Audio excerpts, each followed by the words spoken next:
আরে কিসের হিরো আর কিসের কি ভিলেন? এই দুনিয়ার মধ্যে সবচেয়ে বড় অভিনেতা হচ্ছে আমরা প্রবাসীরা, যাদেরকে কিনা এক একটা মানুষ এক এক রকম ভাবে অভিনেতা মনে করে। দেশের মানুষ ভাবে আমরা বড় লোক হয়ে গেছি, আরে প্রবাসের মধ্যে এই দেশের মানুষ ভাবে আমরা নাকি মিসকিন ফকির।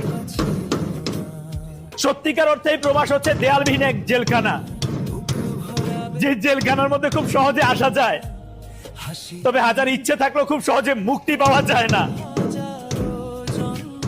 শখের এই এলোমেলো জীবনটাকে গুছানোর জন্যই প্রবাস নামক জীবনটাকে বেছে নিয়েছিলাম, তবে এখন তো মনে হচ্ছে এলোমেলো জীবনটাকে গুছাতে গুছাতে কখন যেন মালাকুল মউত এসে আমার সামনে দাঁড়িয়ে বলে, your time is finish, come with me.